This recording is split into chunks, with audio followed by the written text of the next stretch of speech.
Hello everyone, welcome back to English and Solution Channels. Kali ini saya akan memberikan tutorial tentang penggunaan modal verbs atau modal auxiliary.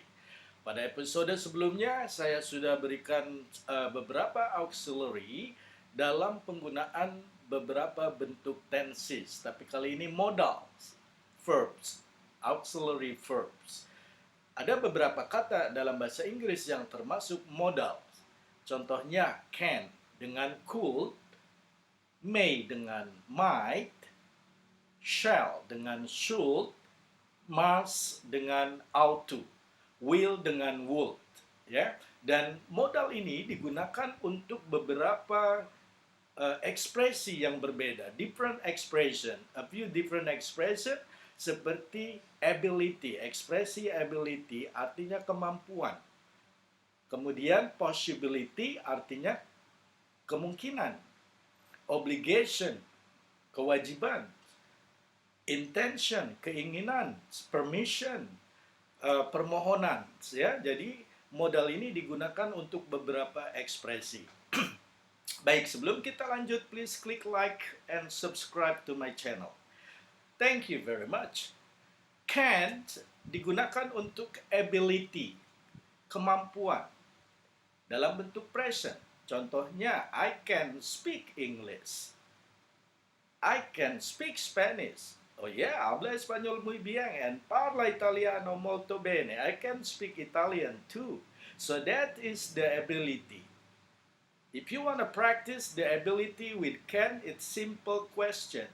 What can you do? Apa yang bisa Anda lakukan itulah ability menggunakan can. I can speak English. I can cook Japanese food. I can cook Western food. Saya bisa memasak. I can ride motorcycle. I can drive the car. That's ability. I can swim. That's ability. Saya mampu, saya bisa.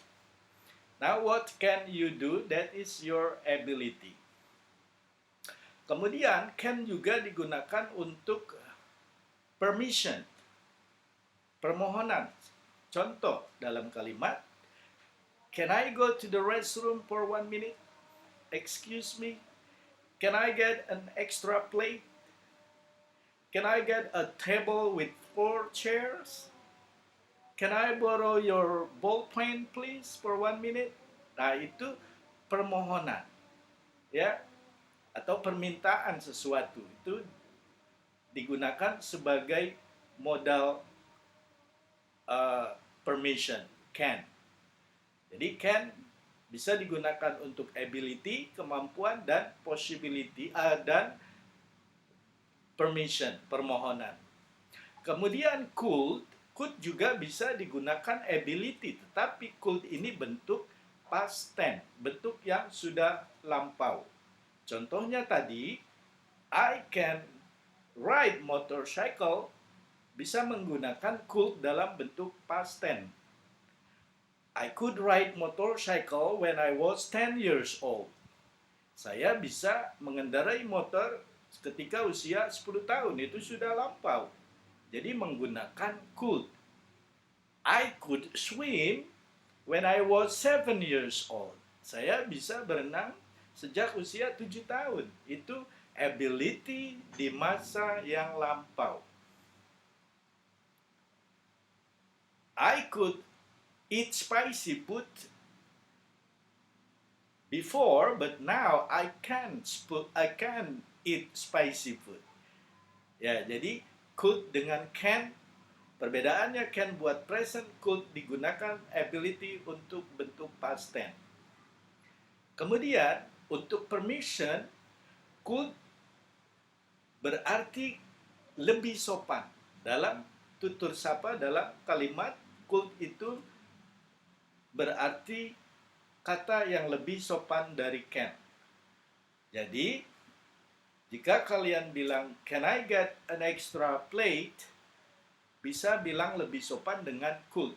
Could I get an extra plate? Could I get a table with 4 chairs?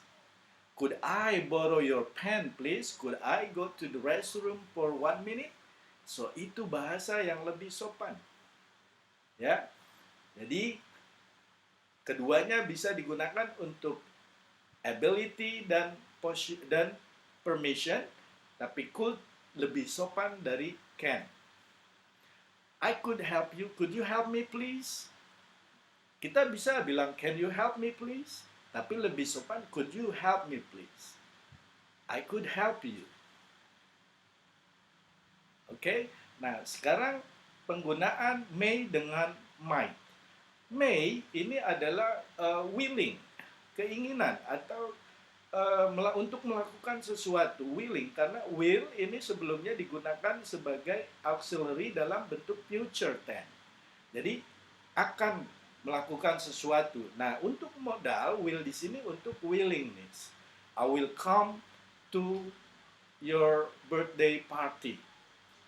I will get something for you. I will prepare before we go. Jadi willing, keinginan sesuatu. Nah, would bisa kita gunakan untuk permohonan juga. Tapi would di sini a different expression. Dalam struktur bahasa Inggris ini menggunakan form ing. Sering kita dengar would you please opening the door.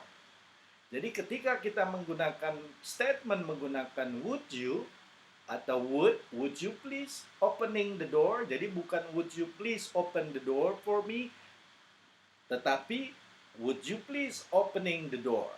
Would you please sending this letter.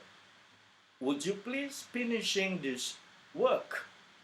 Would you please reporting the news tomorrow. Jadi kalau menggunakan would formula yang kita gunakan menggunakan verb form ing, bentuk ing ya. Oke. Jadi salah satu tadi penggunaannya untuk willingness, keinginan untuk melakukan sesuatu. Now, may dengan might, possibility bisa. Penggunaannya sebagai ekspresi possibility. I may come to your house tomorrow. I may do it by myself. I may finish it tomorrow. I may teach you different things. Jadi kalau kita bandingkan dengan might di sini untuk future, I might come tomorrow, dan juga lebih sopan, I might help you. Ya, jadi kita gunakan could dengan would. Nah, itu lebih baik daripada will dengan shall ya.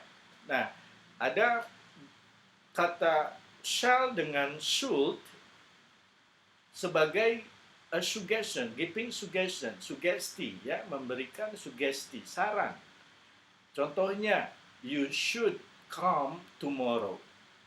Kamu semestinya datang besok. You should study hard as a student. Sebagai pelajar, kamu semestinya belajar lebih rajin. You should come at the party. Kamu semestinya datang pada pesta birthday party. Ya, jadi ada beberapa ekspresi penggunaan dari modal ini. Termasuk juga kata must dengan ought to. Must ini digunakan untuk obligation atau obligasi, kewajiban. Contoh, you must hold driving license before you ride the motorcycle on the road. Jadi sebelum kita mengendarai kendaraan motor di jalan, kita harus punya SIM, izin ya, license. Or you must study hard as a student. Atau kamu harus, jadi artinya harus, obligasi. Ya, nah di sini ada sedikit perbedaan antara should memberikan sugesti dengan must. Ya, jadi should sebagai suggestion, must sebagai obligation. Jadi tingkat konsekuensi dari must ini lebih tinggi. Ya, Kamu bisa saja bilang, you should hold the riding cycle before you ride on the road. Kamu harus semestinya punya SIM sebelum mengendarai kendaraan di jalan. Nah, kalau kita bilang you must, kamu harus, konsekuensinya lebih tinggi. You must hold the driving license or riding license before you drive or ride on the road. You must come on time. Kamu harus datang tepat waktu, tidak boleh tidak ya.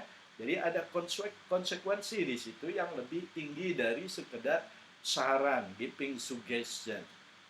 Okay? So you make the difference now between should and must. And also you can use have to. You have to come on time. Ya, bisa you should come on time, you have to come on time, you must come on time. Jadi di sini hanya tingkat konsekuensinya yang berbeda. Dari sugesti menjadi obligasi atau obligation sebagai kewajiban. Demikianlah tutorial, sedikit short tutorial tentang penggunaan modal. Thank you for watching and listening to my video. Please click like and subscribe to my channel. See you again next time. Thank you. Bye-bye now.